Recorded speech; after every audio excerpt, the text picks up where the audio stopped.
안녕하세요. 저는 이제 막 결혼을 한 30대 초반의 여자입니다. 저에게는 훈훈한 외모와 착하고 성실함까지 있는 든든한 남자친구가 있었고, 저희는 사귀는 3년 동안 많은 추억을 남기고 있었고, 서로 결혼을 약속하게 되었었죠. 그래서 결혼 날짜를 잡고 3개월까지 준비를 하게 되었습니다. 한 가지 문제가 있다라고 한다면 저에게는 부모님이 계시지 않았어요. 어렸을 적에 부모님 두 분께서 사고로 인해 일찍 돌아가셔서 형제도 없었던 저는 결혼을 더욱 빨리 하고 싶었고 화목한 가정을 만들고 싶었습니다.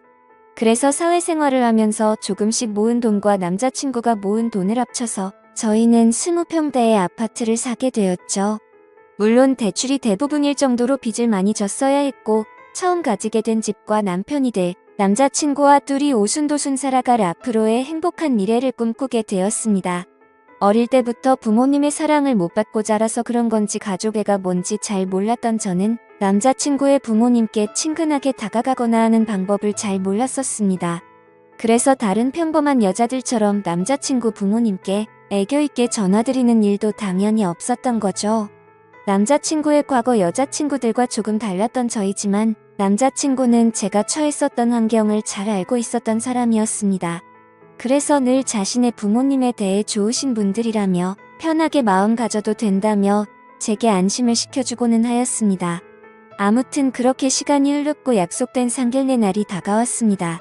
정말이지 남편이 될 남자친구의 부모님 앞에서 혹여나 실수라도 할까봐 제 가슴이 계속 콩닥콩닥 거렸습니다.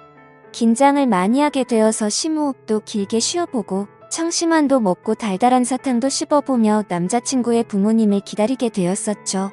저의 긴장한 모습을 본 남자친구는 미소를 띠며 귀엽다고 말했고, 빨리 결혼해서 부모님과 잘 지내는 모습도 보고 싶다며 좋아했습니다. 잠시 뒤 남자친구의 부모님이 저희가 있는 곳으로 오시게 되었고, 저는 번쩍 일어나서 큰 소리로 인사드렸습니다. 안녕하세요. 영린이 여자친구 정희입니다.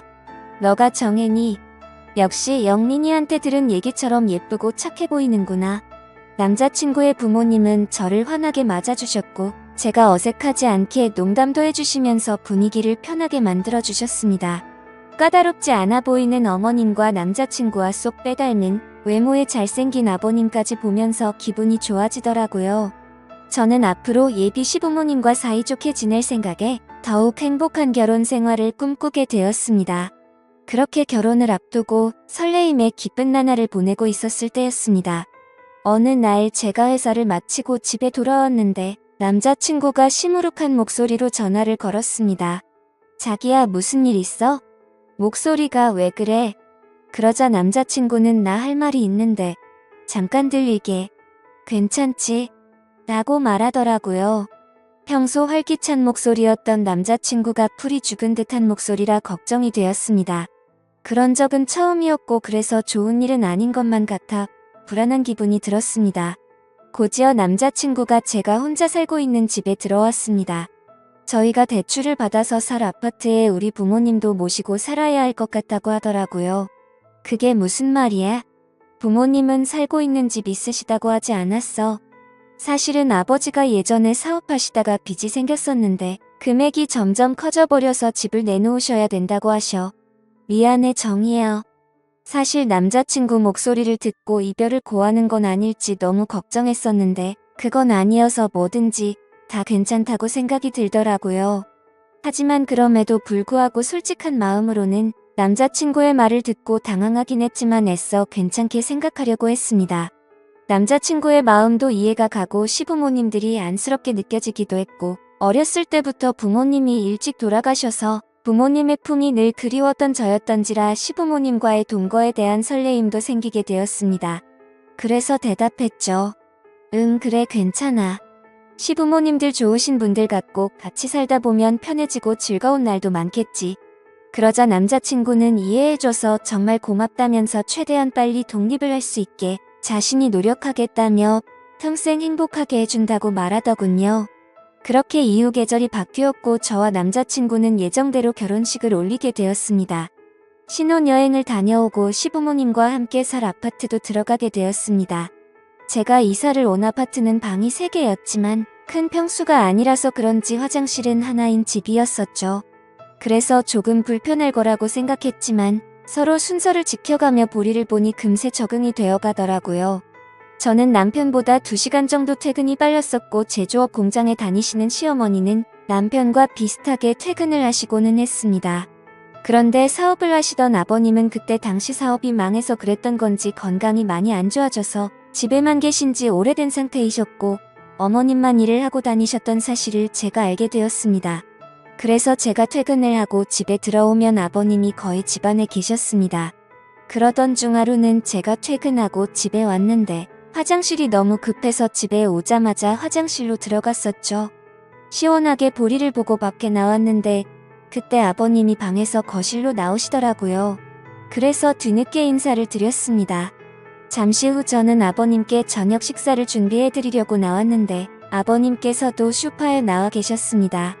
남편과 시어머니는 밖에서 식사를 하고 오는 일이 잦아서 주로 저와 시아버님 단둘이서만 저녁을 먹는 일이 다반사였습니다. 저는 저녁 준비를 다 하고 머쓱하게 아버님 저녁 준비 다 됐어요 라고 말했고 아버님이 오냐 하고 식탁으로 성큼성큼 오셨습니다. 그런데 자세히 보니 아버님이 러닝 아래에 짧은 바지를 입고 오시더라고요. 저는 민망하고 당혹스러워서 눈을 어디다 둬야 할지 몰라 했습니다. 그런데 그 순간에도 저는 아버님의 상체를 보았는데 운동을 자주 하셔서 그런지 몸도 다부지고 좋으시더라고요. 어색한 기운이 돌기는 했지만 아버님과 저는 아무렇지 않게 식사를 마쳤고 저는 설거지를 하려고 그릇을 집어넣고 있었습니다. 그때 아버님이 정수기에 물을 뜨러 가시면서 제 뒤를 스쳐 지나가셨습니다. 남편과 닮아 얼굴도 잘생기셔서 그런 걸까요? 아버님과 가까워지는 게 저도 모르게 두근두근 거려서 기분이 묘하더라고요. 얼마 전 남편이 말하기를 아버님께서 사업도 하셨었지만 그 핑계로 어머님을 놔두고 여러 여자를 만나고 다니셨다는 말이 문득 생각났습니다. 얼굴뿐만 아니라 몸도 멋지신 아버님을 보니 그 여자분들이 아버님께 목을 메었다는 게 이해가 되었고 저도 모르게 아버님이 더욱 매혹적이게 느껴졌습니다. 하지만 일부러 그런 게 아니실 텐데 저만 쓸데없는 생각을 하는 것 같아 제 자신을 보며 순간 부끄러운 마음이 들더라고요.